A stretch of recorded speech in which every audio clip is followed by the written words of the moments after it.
Olá, querido, seja bem-vindo para o curso de formação de oficiais do nosso Presbitério Noroeste Caxiense. Temos tido um grande trabalho e, acima de tudo, a grande dedicação e carinho para que a formação da liderança não seja aquela que nós estamos acostumados, quando o indivíduo é pego de surpresa, quando o santo, quando o eleito é impulsionado de forma forçadamente com a realidade. E aí ele se depara com uma liderança que, ao mesmo tempo, a sua mão esquerda é algo administrativo, é humano, e a tua direita é algo espiritual, e juntar isso ao mesmo tempo é o nosso desafio. E diante do grande desafio de uma sociedade pós-moderna, onde as pessoas estão se afastando uma das outras com grande facilidade, quando os problemas começam então a surgir com uma grande demanda, de uma grande pandemia, é o momento que nós temos uma liderança firme, fiel ao Senhor e também piedosa no meio da congregação. É por isso que nós temos tido esse cuidado de formar vocês, de prepará-los não apenas com uma visão técnica, mas também com a visão do reino. E é por isso que eu quero convidar você a seguir conosco. E hoje é a nossa segunda aula. Hoje essa aula é uma tentativa de definição, mas ao mesmo tempo com o objetivo de uma aplicação. Isto é, nós sabemos que ser presbítero não é apenas ser pego de surpresa, não é um cargo que concorre com o pastor, não é um cargo, sabe, o alto cargo de uma denominação presbiteriana, mas ser presbítero é algo que vem do coração de Deus. E aí nós vamos estar trabalhando de uma forma, um contexto histórico, depois algo interno do nosso manual, depois vamos focar em alguns alicerces importantes. E desses alicerces nós vamos tentar concluir de que forma podemos ter um ministério feliz e produtivo para a glória do nosso Senhor Jesus Cristo. E então, quero começar dizendo que Jesus continua e sempre será o rei da igreja, o dono da igreja. Então, ele governa de uma forma muito especial, capacitando os chamados, levantando homens de uma forma especial para o pastoreio da igreja. E aí, nós sabemos que esses homens não pastoreiam sozinhos. Tem mulheres que também têm a mesma, sabe, entendimento e visão para cuidar, auxiliando os irmãos nessa grande empreitada. E aí, a nossa igreja, ela reconhece dois tipos de oficialato, no presbítero e os diáconos. Os diáconos são os homens que são levantados por Deus, reconhecidos pela igreja, né, para servir, cuidar da arrecadação, da oferta, para cuidar dos órfãos, das viúvas, dos pobres, dos doentes, dos inválidos, sabe? No momento do culto, aquela fiscalização para que haja uma segurança em todo culto. E aí, mas hoje nós não vamos falar, é o próximo tema, então você já vai saber que o tema de hoje é o que é ser presbítero. E aí nós sabemos que há dois tipos, tanto o docente, aquele na ênfase do ensino, e tanto o regente, aquele que está focado no governo da igreja. São essa essência de uma liderança. Então, nesse momento, querido, nós entendemos que a Bíblia nos revela que homens foram dotados pelo Senhor com dons para conspiração, para continuar nos concílios da igreja, principalmente no concílio da igreja de Jerusalém, sabe? Você observa ali homens sendo chamados de presbíteros, né? Aquela ideia de anciões. E aí eu quero dizer para você que é bíblico poder chamar de presbítero. E aí as igrejas protestantes, no modo geral, elas têm algumas formas de governo. Por exemplo, existe o governo congregacional. Esse pressupõe direitos e deveres iguais para todos os membros, uma autonomia para a igreja local. A Assembleia da Igreja é o poder máximo, isto é, a igreja só quando ela está em assembleia, ela representa toda a autoridade que a igreja constitui. né, coloca-se a responsabilidade sobre a Assembleia. E aí não tem ali uma instância, não tem pessoas que estão diretamente ligados a liderar, a comandar, mas sim a Assembleia reunidos. Tem também o governo episcopal, quando um homem, quando um bispo, né, nós conhecemos mais como bispo, tem uma autoridade unificada nele, né, de uma forma bem destacada, muitas vezes solitária. E aí você entende que nesse governo episcopal, você muitas vezes um homem só decide muitas coisas. Tem-se um hábito de se dizer assim, não, numa igreja episcopal o trabalho anda, o trabalho flui, porque na verdade está centralizado num só pensamento, num homem só, mas tem um grande risco, né? Quando você não torna-se democrático, você tenta tornar-se, né? Por mais que você não deseja, em muitos casos, às vezes você governando sozinho, sabe, você tende a viver um momento muito perigoso, né? E aí tem um terceiro forma de governo que é o nosso, governo presbiteriano, no qual o grupo de presbíteros eleitos pela igreja governa por um determinado tempo a igreja local. As igrejas presbiterianas, elas se agrupam em presbitérios. Acima dos presbitérios temos os sínodos. De uma forma acima, né, dos nossos sínodos, nós temos então o chamado Supremo Concílio. E aí, numa estrutura de uma hierarquia, né, onde um poder tem também de uma forma a se relatar a alguém acima. E o Supremo Concílio, ele de fato é constituído quando todos os representantes de todos os presbitérios, de todos os sinos, são enviados juntos. Então, nossa igreja, ela tende a ter uma organização. Isso é muito importante. Isso é de fato primordial. Eu quero dizer para você que isso é a marca principal de uma igreja reformada. Uma igreja reformada, ela não apenas é definida pela sua teologia, mas ela compreende que a forma de governo não é aquela de forma centralizada em um homem ou apenas espalhado sobre os ombros de toda a membresia. Ela entende que um governo representativo vai trazer uma deliberação, né, de crescimento, ordem e pastoreio. Então é importante nós compreendermos que esse formato nosso de igreja é o reflexo do que nós chamamos de uma reforma protestante. Então, uma igreja que de fato é uma igreja que representa a reforma protestante, ela não tem uma liderança carismática centrada num homem chamado ungido de Deus e ali ele define tudo, centralizado tudo nele. Nem tampouco joga para a Assembleia as suas responsabilidades. Então, nós começamos a compreender que o Senhor tem levantado homens para que a sua igreja tenha uma forma, tenha uma ordem e haja um crescimento bem ordenado.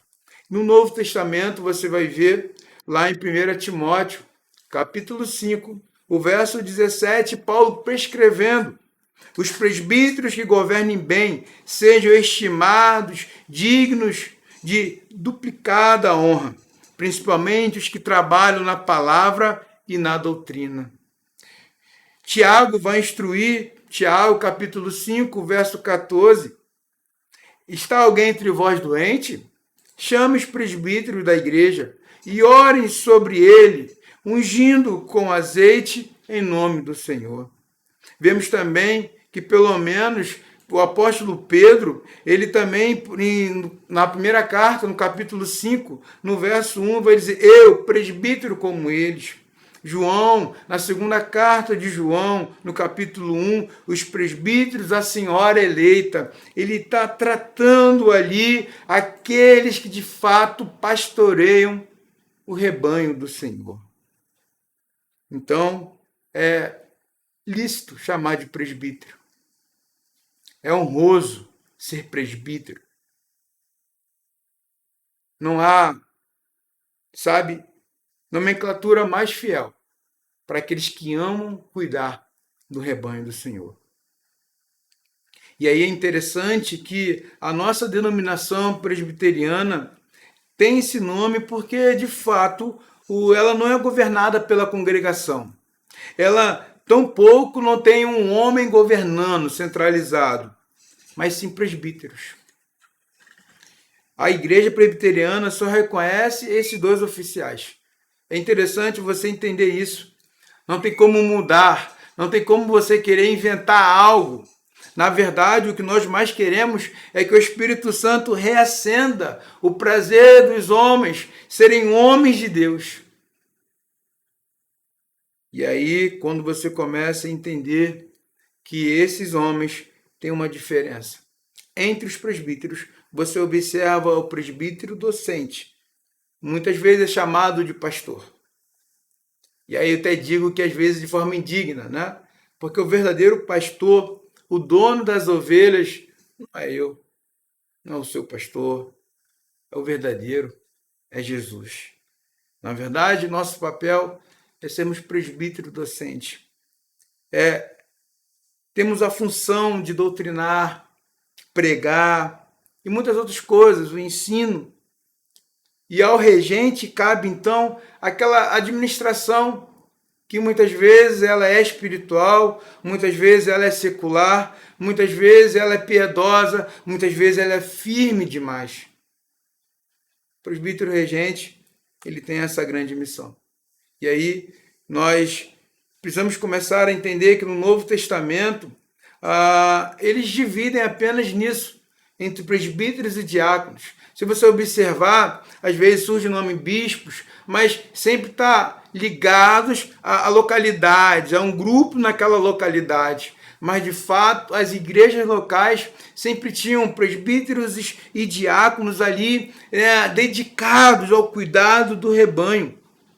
E aí é necessário que você entenda que não é mais uma função. Ser presbítero não é, na verdade, um patamar, uma hierarquia onde todo mundo vai te servir. Pelo contrário, ser presbítero é a função para aqueles que amam servir.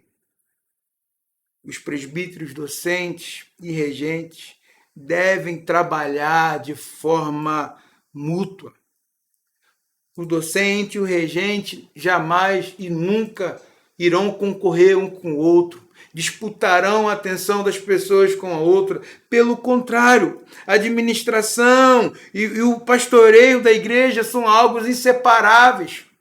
Meus irmãos, como é triste quando você observa que um docente e um regente começam um concorrer com o outro. E aí nós sabemos, quando o Evangelho diz que o reino dividido, ele não prospera.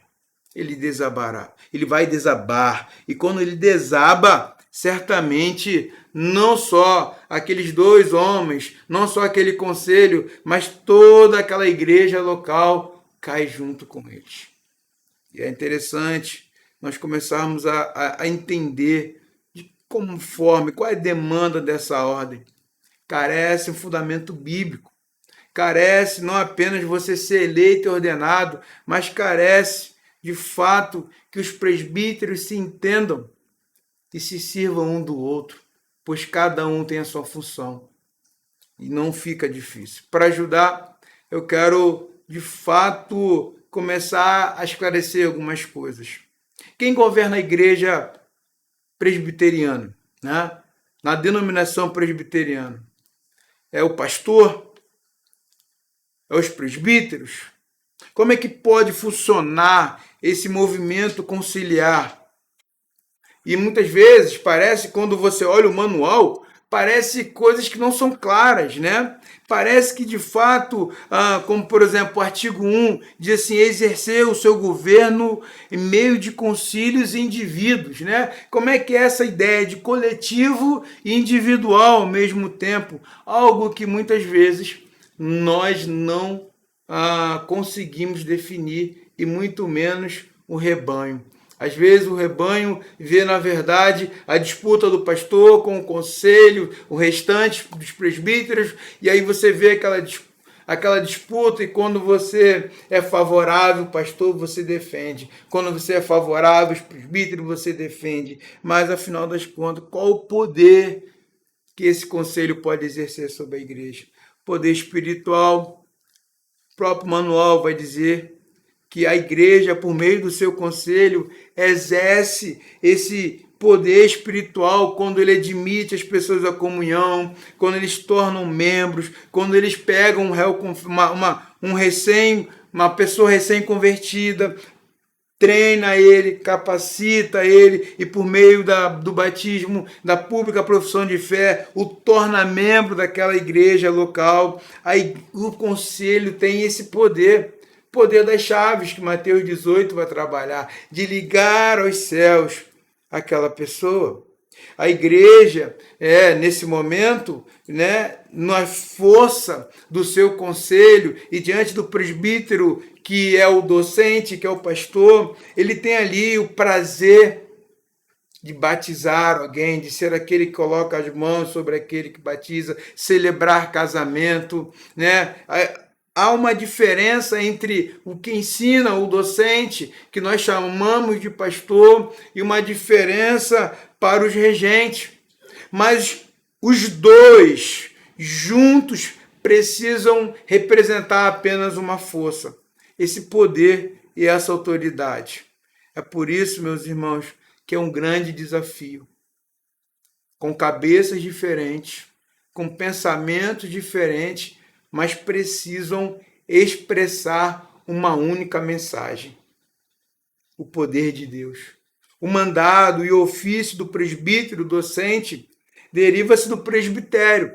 O presbitério que ordena, o presbitério que de fato vai designar aquele obreiro para estar como presbítero docente. Mas o presbítero regente, ele é o membro de uma igreja. E aí, quando ele de fato tem o seu mandato, está dentro do tempo, muitas vezes é comum ter um mandato de 5 anos, você começa a observar que aí, a partir desse mandato, esse presbítero começa como uma representação da igreja no presbitério. Isto é, não só o pastor, mas agora aquela igreja é representada no presbitério por aquele presbítero. Então, e esse presbítero, ele jamais perderá a função e ofício, mas ele tem, de certa forma, um mandato temporário.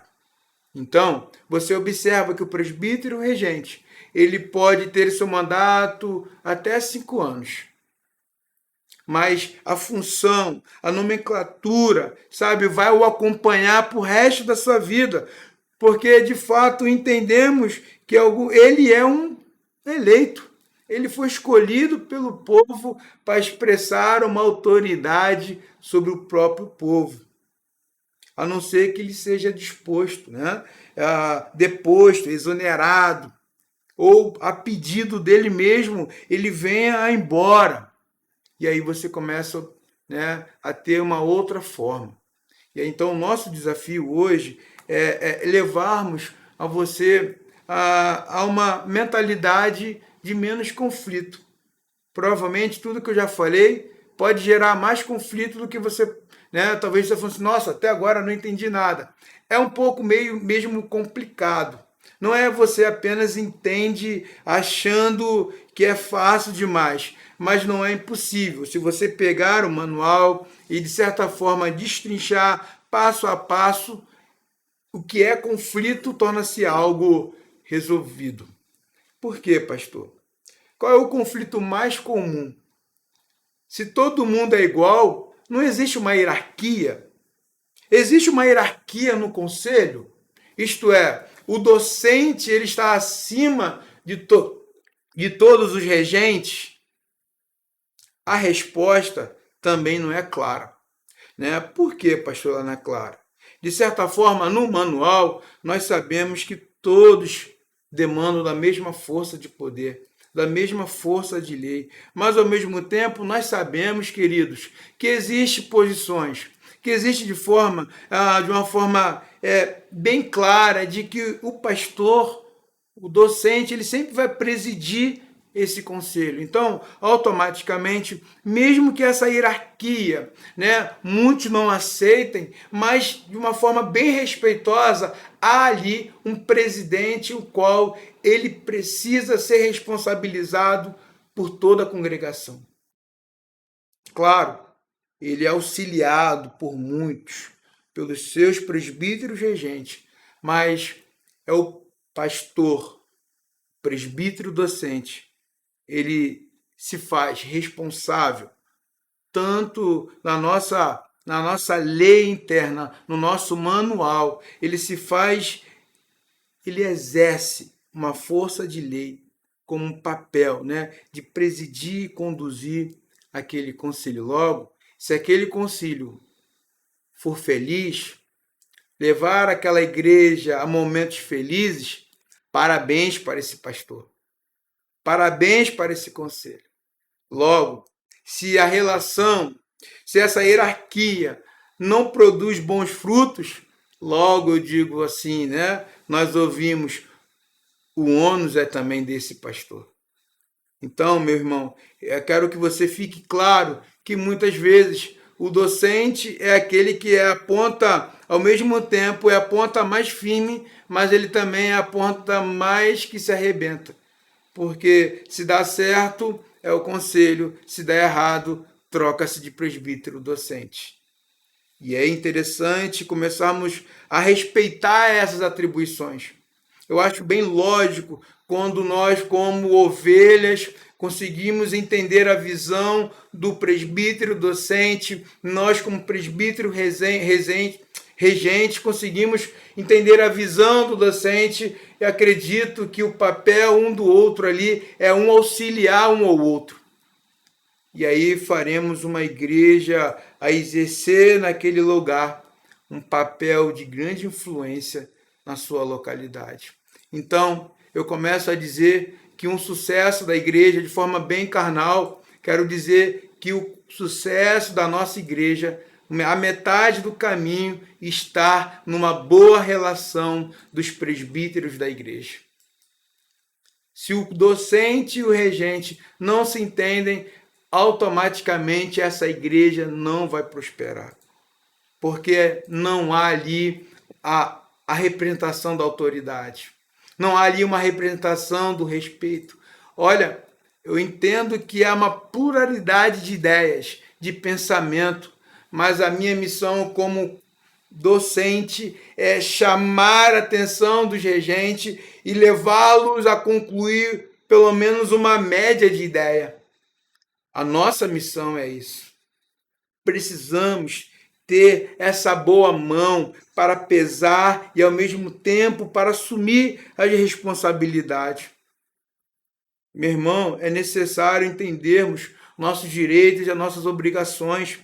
E aí, como presbítero, é necessário que você estude.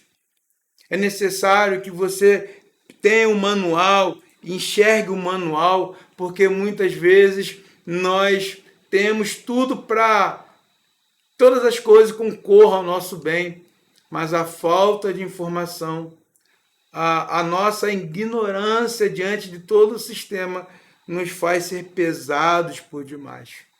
Então, querido pastor, querido presbítero regente, entenda o seu papel, entenda a sua função, e você vai ver que todas as coisas vai concorrer muito melhor do que você imagina. E aí, nesse curso, hoje, de fato, eu vou focar na inspiração dos presbíteros regentes. Porque acredito que o docente tem um seminário, o docente tem as pós-graduação, e aí fico pensando, e os presbíteros regentes? Aqueles nossos irmãos que muitas vezes são pegos de surpresa e diante de uma demanda do conselho, diante de uma demanda, de ordem, de lei, que, por exemplo, o número mínimo são 2 presbíteros e um pastor, e aí você se vê um presbítero já vencendo um mandato ou um querendo ir embora. Se aquele um presbítero abandonar o barco, aquela igreja perderá o título de igreja e se tornará uma congregação. E aí, muitas vezes, você é tomado de uma forma bem óbvia, necessidade, sabe, urgente. E aí você assume, é ordenado, e aí você chega em casa pensando, e agora? O que eu faço? Talvez uma pessoa bem intencionada, ela vai pensar assim, olha, eu não posso ajudar muito, mas também não vou atrapalhar o pastor. E aí ela se coloca de forma isenta. Outros se vê talvez numa indiferença e começa, porque tem faculdade, porque tem certo grau de instrução, começa a questionar, começa a querer ser o docente. Eu quero que fique bem claro, o docente, ele é docente. O regente é regente. O foco do presbítero regente é ser regente. Esse é o nosso foco agora, meu irmão. Atribuir uma formação, sabe, inteligente aos presbíteros regentes. E aí, eu aqui, de fato, pautei um tripé. 3 pontos necessários para formar um plano saudável de uma formação de um presbítero regente. Pautei a espiritualidade. Saber o que Deus quer fazer através do meu mandato. O que Deus quer agir através da minha vida. O segundo ponto, o ferramental. Isto é, aquela média, entendimento de Bíblia, entendimento dos símbolos de fé, aptidão para aquilo, sabe? E juntamente com o manual. Eu chamo isso de ferramental. O terceiro ponto, humano. O que eu, como ser humano, posso envolver as pessoas a um desenvolvimento de personalidade? Porque nem só dizer que a pessoa errou, porque ela quebrou o 7º mandamento e deixá-la de uma forma por tempo indeterminado, longe da ceia. Eu preciso ter a visão de mundo, ver as coisas como estão funcionando, sabe? E ver, me posicionar, e rumar uma estratégia. Eu chamo isso, sabe, um ferramental chamado humano, né? O administrativo legal da igreja. Você está ali por dentro daquilo que é humano, que é interpessoal, né? Não é apenas você falar que é pecado ou é demônio, mas é aquilo. Às vezes você tem uma pessoa extremamente capacitada, mas ela ainda vive atrelada aos seus medos e aos seus anseios. Como presbítero regente, eu posso ajudar essa ovelha desse rebanho. E aí o ferramental. E aí, de fato, eu quero convidar você a olhar o manual. O artigo 50 diz que o presbítero regente é o representante imediato do povo. Por este ele é eleito e ordenado pelo conselho para, juntamente com o pastor, exercer o governo e a disciplina, zelar pelo interesse da igreja, que é a igreja ao qual ele pertence, bem como pelos de toda a comunidade, todas as pessoas da comunidade, e quando para isso eleito ou designado. Existe uma analogia, uma diferença que às vezes ela fica muito confusa. Né? O que eu posso dizer assim? Isso pode ficar confuso. Qual é o papel do povo nesse momento? Eu elegi um homem, mas esse homem agora vai exercer um papel de autoridade sobre mim, mas se ele não fizer o que eu gosto, se ele não representar o que eu quero dizer para você, meu irmão e minha irmã, você, presbítero regente, você não responde a demandas particulares, isto é, você não está ali para representar uma classe de A, uma classe de B, uma classe de C. Você não está ali para representar os membros ricos. Você não está ali para representar os membros pobres, nem os membros indígenas, nem os membros negros. Não existe isso. Você foi eleito pela igreja para representar a igreja de forma unânime. Zelar para o cuidado da igreja. Cuidado para não politizar, o seu cargo de presbítero. Cuidado para você não se vender. Então, logo, querido, o presbítero é representante do corpo, da eclésia. E aí, logo, cabe a citação de Gálatas 3. Vai aparecer aí no seu visor, Gálatas 3, do verso 27 ao verso 28. Diz assim: porque todos quanto fostes batizados em Cristo, Cristo de Cristo vos revestistes. Dessarte, não pode haver judeu e nem grego, nem escravo, nem liberto, nem homem, nem mulher, porque todos vós sois um em Cristo Jesus.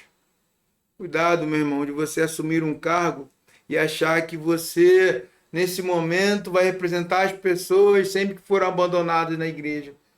Não existe isso. Não existe política. Eu quero frisar isso porque está em voga. Isso está em moda na nossa sociedade e as pessoas têm um belo costume de trazer a cultura humana, a cultura carnal para dentro da igreja. Cremos como bons reformados, meus irmãos, que a igreja é como instrumento da vontade divina. Ela elege e ao mesmo tempo ela representa de forma visível aquilo que invisível já aconteceu nos planos de Deus. É necessário que os presbíteros regentes sejam copastores com o pastor docente, sabe, junto com seus pares, junto com os outros presbíteros, unânimes, de forma queremos o melhor para o rebanho da igreja e não o que nós queremos. Logo, compete ao presbítero levar ao conhecimento do conselho, o artigo 51, as faltas que não se pode corrigir por meio de uma boa conversa. B. Auxiliar o pastor no trabalho de visita. C. Instruir os neófitos, consolar os aflitos e cuidar da infância e da juventude. D. Orar com os crentes e por eles. E. Informar o pastor dos casos de doenças e aflições. F. Distribuir os elementos da ceia. G. Tomar parte na ordenação dos ministros. H. Representar o conselho no presbitério, este no sínodo e no Supremo Concílio.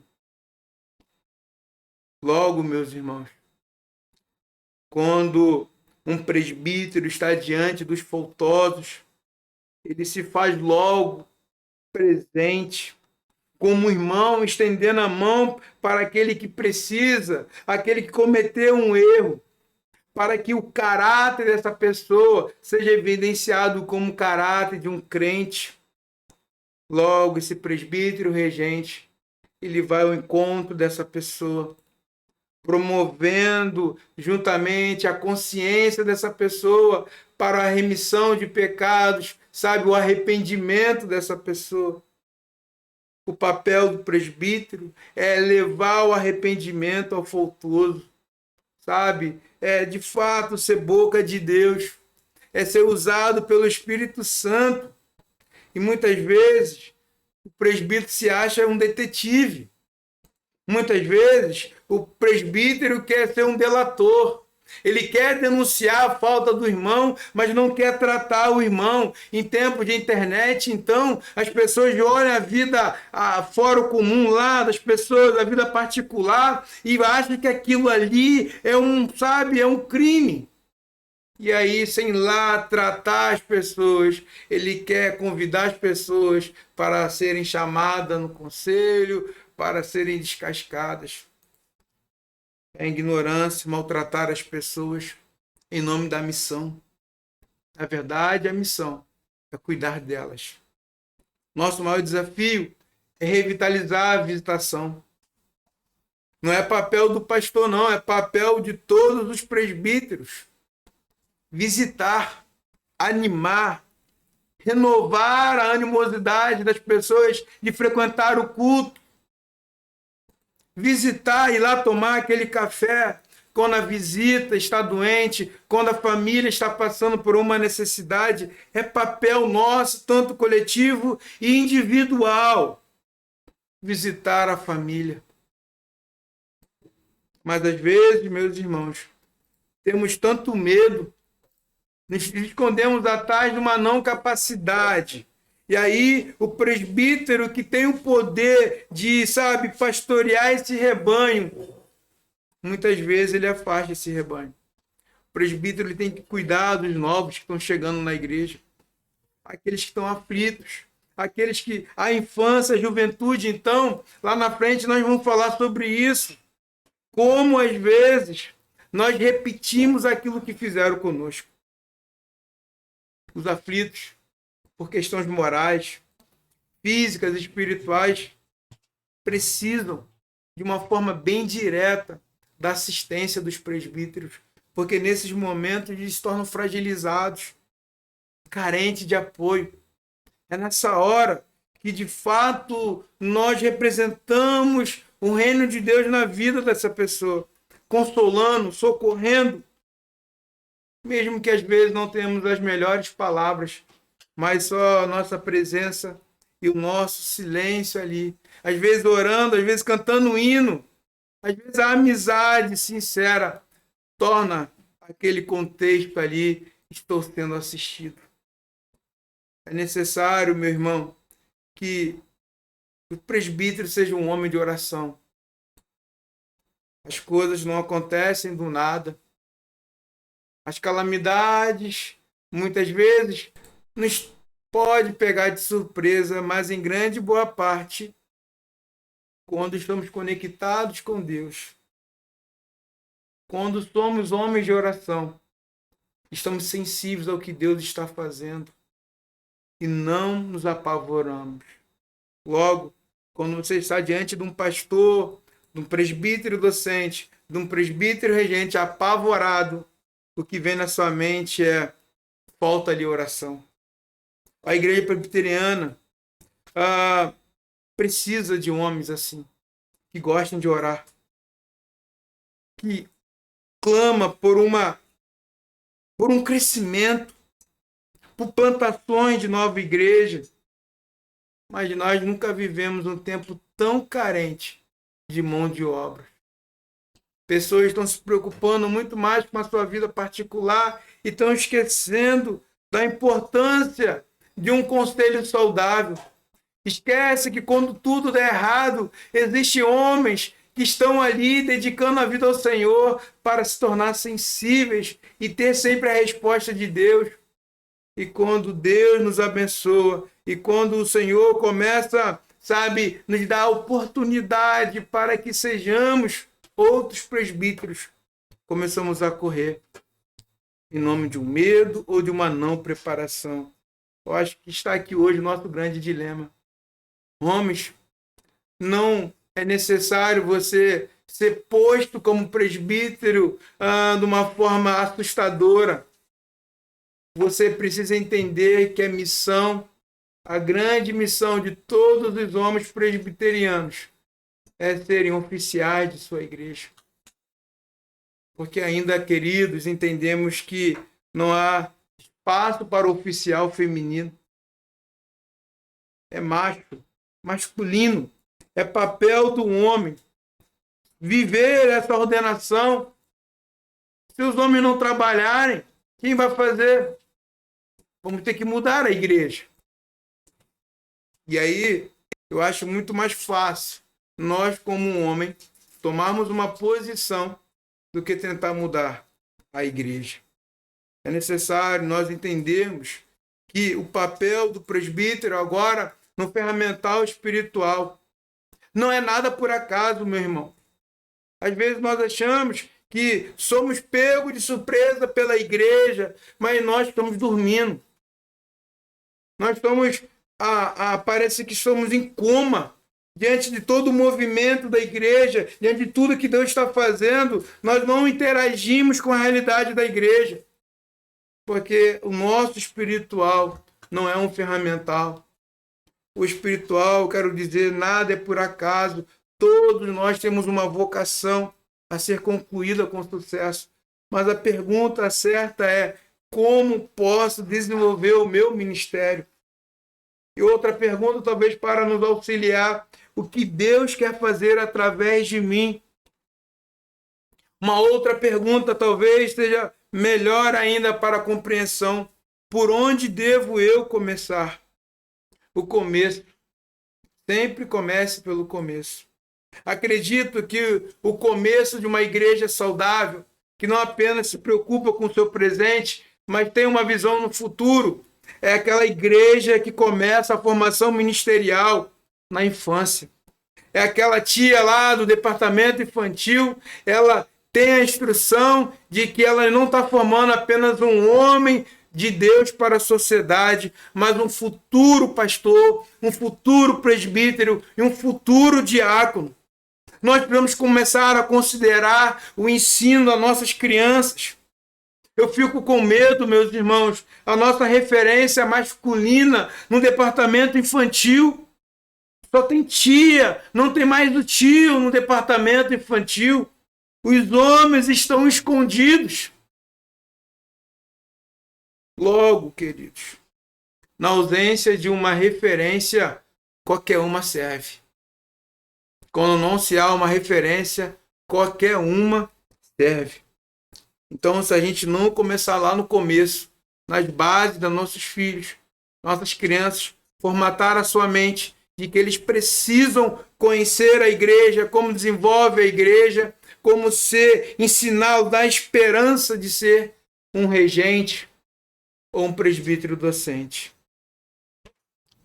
E aí, eu quero deixar três pontos frisados aqui.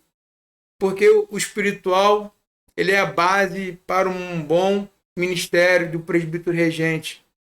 E começa nas crianças, pastor. Por quê? Porque são homens de Deus. O apóstolo Paulo viu isso em Timóteo. Lá na primeira carta de Timóteo, no capítulo 3, eu quero convidar você a abrir, mas vai aparecer também aí na sua tela. 1 Timóteo, capítulo 3, o verso 4 em diante, diz assim: e que governe bem a própria casa, criando os filhos sob disciplina com todo o respeito. Pois se alguém não sabe governar a própria casa, como cuidará da igreja de Deus? Não seja neófito, para não suceder que se ensoberbeça, incorra na condenação do diabo. Pelo contrário, é necessário que ele tenha bom testemunho do de fora, a fim de não cair no opróbrio e no laço do diabo. Semelhantemente, quando os diáconos, é necessário que sejam respeitáveis, de uma só palavra, não inclinada a muito vinho, não cobiçosos de sorte a ganância, conservando o mistério da fé com a consciência limpa. Também sejam estes primeiramente experimentados e se mostrarem irrepreensíveis, exerçam o diaconato. E aí eu quero que você entenda, somos homens de Deus. Precisamos ser valorizados por ser homens de Deus, irrepreensíveis, porque dominamos a palavra e a palavra de fato é que nos domina. Meu segundo conselho dentro desse requisito é: serão discipuladores e modelos do rebanho. Nós esquecemos que nossos filhos, os nossos jovens, é que lá na frente serão os futuros discipuladores, o modelo do rebanho. Paulo continua a instruir a Timóteo a viver desse jeito. Olha, lá no capítulo 4, o verso 12 diz assim: ninguém despreze a tua mocidade, pelo contrário, torna-te padrão dos fiéis, na palavra e no procedimento, no amor, na fé e na pureza. É interessante como acontece na nossa realidade. Nossos filhos são criados na igreja, ficam adolescentes, mas chegam na mocidade e eles vão embora. E aí, de fato, eu tenho pesquisado tanto isso. E, de fato, cheguei à seguinte conclusão: nós não formatamos na mente deles que eles serão homens que serão modelos e discipuladores. Talvez nós não conseguimos, porque nós também não sabemos fazer. E aí, é necessário que voltemos ao início de tudo. Meu terceiro ponto para você, eles ensinarão as gerações futuras. Lá em Gálatas 4, verso 9, vai falar assim para a gente. Mas agora que conheceis a Deus, ou antes, sendo conhecido por Deus, como estás voltando outra vez aos rudimentos.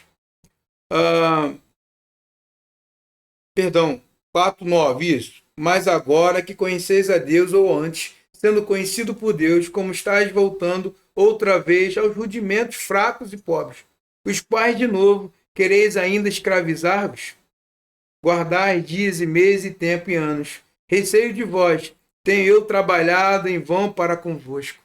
E aí, como isso é doloroso quando nós não ensinamos as pessoas que elas serão as gerações futuras. Eu acho que também a grande dificuldade, nós achamos que nós vamos ficar aqui eternamente. Nós não agilizamos o nosso ministério. Nós não damos continuidade. Nós dormimos e descansamos, sabe? A pior coisa é um presbítero descansado e desavisado. Um presbítero descansado e desavisado é um tolo. Ele derruba. E muitas vezes ele não concorda publicamente que talvez aquilo que de forma reservada já foi tratado. Um tolo, porque ele não se ocupa com aquilo que Deus está fazendo. Parece que está dormindo. E aí, meu irmão, eu sei que numa aula só não tem como a gente falar sobre tudo, o que eu preciso ser, o que eu preciso fazer, as competências do meu ministério. Eu acredito que as competências elas são de forma intuitiva, né? Ela, ao mesmo tempo, sabe, você tem a capacidade, mas você tem também a demanda da visão de mundo, a demanda de visão de espaço, a demanda de visão de tempo. E automaticamente, quando você começa a fazer esses cálculos e as médias ao mesmo tempo de tudo que está acontecendo, do movimento de pessoas, do movimento, sabe? Você começa a não ser mais pego de surpresa. Mas se você dormir no banco, se você não se interagir com a igreja, depois do domingo à noite, só voltar na igreja no domingo de manhã, meu irmão, você está destinado a falir. Só que você não fale sozinho, né? Você sempre vai falir culpando alguém. Porque isso é falta de caráter. Automaticamente você vê uma competência de forma intelectual. Isto é, nós não temos a capacidade de saber tudo, mas temos a capacidade de entender e, melhor ainda, de expressar as nossas ideias. O presbítero precisa desenvolver isso, a capacidade de expressar suas ideias, pois tem tantos planos bons, tem tantas ideias que às vezes o pastor fica sentado, desesperado, aí vem um presbítero que tem a visão intuitiva de mundo, de movimento, de espaço, consegue expressar a sua ideia, é maravilhosamente magnífico. Mas um presbítero pamonha, é difícil. E aí, automaticamente, você vai desenvolver uma prática. Você vai começar a repetir tudo. E automaticamente você vai se identificar com muitas coisas. É claro que ser presbítero regente não é como também ser um pastor docente que quer fazer tudo. Ele quer administrar, ele quer pintar, ele quer tocar, ele quer visitar, ele quer ser acha o cara e não é. Sabe aquele cara pato que anda, voa, e sabe nada e não faz nada, certo?